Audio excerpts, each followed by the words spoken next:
Firman Tuhan yang menjadi renungan kita pagi ini tanggal 13 Desember 2022 diambil dari Kitab Bilangan 28. Demikian firman Tuhan. Berkat. Jika engkau baik-baik mendengarkan suara Tuhan Allahmu dan melakukan dengan setia segala perintahnya yang kusampaikan kepadamu pada hari ini, maka Tuhan Allahmu akan mengangkat engkau di atas segala bangsa di bumi. Segala berkat ini akan datang kepadamu dan menjadi bagianmu jika engkau mendengarkan suara Tuhan Allahmu. Diberkatilah engkau di kota dan diberkatilah engkau di ladang. Diberkatilah buah kandungan, hasil bumimu dan hasil ternakmu, yakni anak lembu sapimu dan kandungan kambing dombamu. Diberkatilah bakulmu dan tempat adonanmu. Diberkatilah engkau pada waktu masuk dan diberkatilah engkau pada waktu keluar. Tuhan akan membiarkan musuhmu yang maju berperang melawan engkau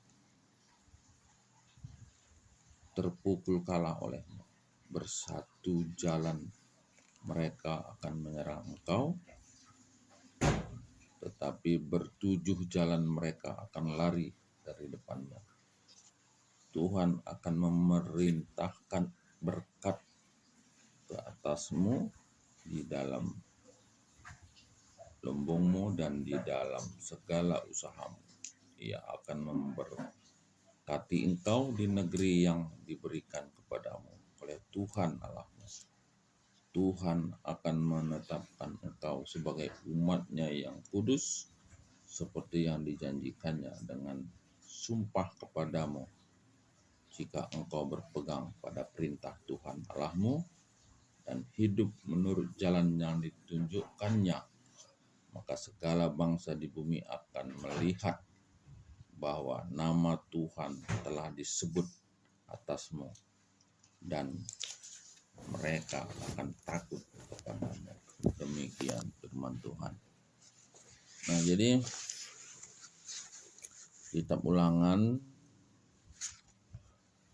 adalah kitab yang disampaikan sebagai bentuk ulangan dari firman Tuhan yang sebelumnya sudah disampaikan. Jadi kenapa diulang? Karena bagian ini adalah bagian yang begitu penting untuk dicatat. Kalau kita membaca buku, ya bagian-bagian yang penting biasanya kita garis bawah gitu ya, garis di bawah atau pakai spidol gitu ya, supaya ketika kita nanti membaca ulang ini menjadi perhatian khusus karena itu begitu penting untuk dipahami, untuk diingat, untuk dihafal. Nah, bagian ini, kitab Ulangan ini disampaikan sebelum mereka masuk ke tanah Kanaan. Nah, di mana tanah Kanaan ini adalah tanah orang sebetulnya. Ada orang yang menghuninya. Tapi Tuhan bilang supaya orang Israel ini masuk ke tanah Kanaan ini, tanah yang dipersiapkan. Ya tentu bukan sesuatu yang mudah untuk mendapatkan itu. Nah, mungkin ini juga yang bisa kita pakai di dalam kita merencanakan sesuatu atau mencita-citakan sesuatu atau menginginkan sesuatu yang tentu bukan sesuatu yang mudah. Ya, bukan sesuatu yang mudah. Jadi bagaimana kita bisa mendapatkan sesuatu yang besar itu untuk bisa kita di sana. Nah, konsep Alkitab sebetulnya tanah kanan itu sebetulnya surga ya. Surga. Surga itu bukan barang murahan. Surga itu bukan sesuatu tempat yang mudah dicapai. Tapi surga itu memang sudah dipersiapkan sebetulnya oleh Tuhan bagi umatnya. Nah, pesan inilah disampaikan. Nah, yang diharapkan adalah suatu ketaatan di dalam menjalankan perintah Tuhan. Nah, ketaatan yang dilakukan oleh umat itu bukan cuma sekedar tanah Kanaan yang akan dia peroleh. Bukan sesuatu cita-cita yang kita inginkan yang akan dicapai.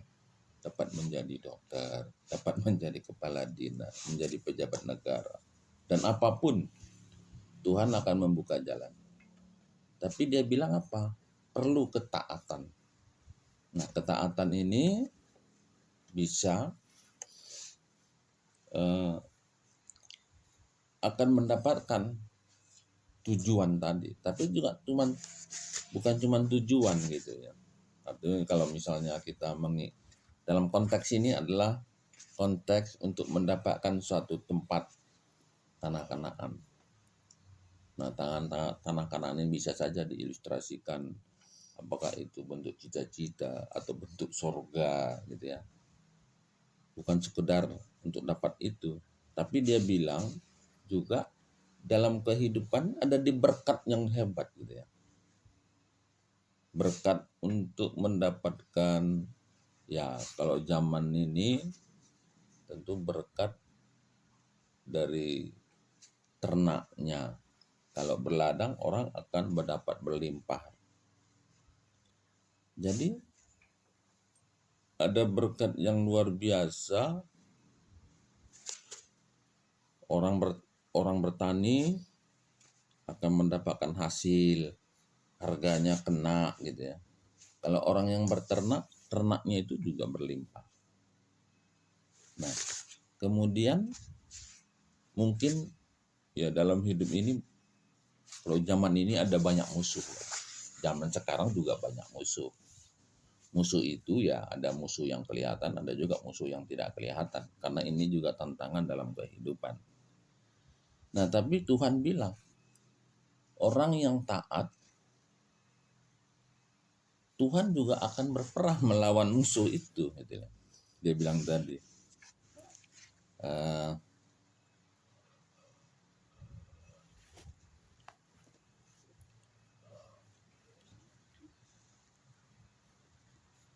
Tuhan akan membiarkan musuhmu yang maju berperang melawan engkau, terpukul kalah olehmu. Bersatu jalan mereka akan menyerang engkau, tetapi bertujuh jalan mereka akan lari dari depanmu. Nah, jadi ada pertolongan Tuhan dalam setiap tantangan yang kita hadapi. Nah, jadi dari firman Tuhan ini, marilah kita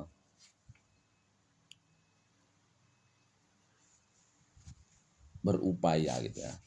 Marilah kita dengan, kalau bahasa Karo, erpala-pala gitu ya, erpala-pala untuk terus menjadi taat.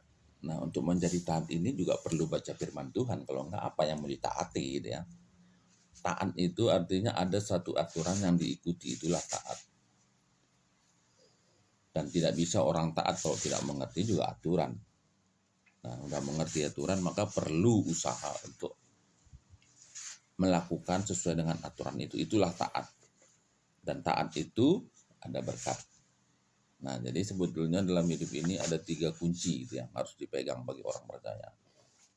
Yaitu taat, kunci berkat, ya inilah dalam perikop ini. Kemudian sabar, kunci jat, dan setia itu kunci selamat.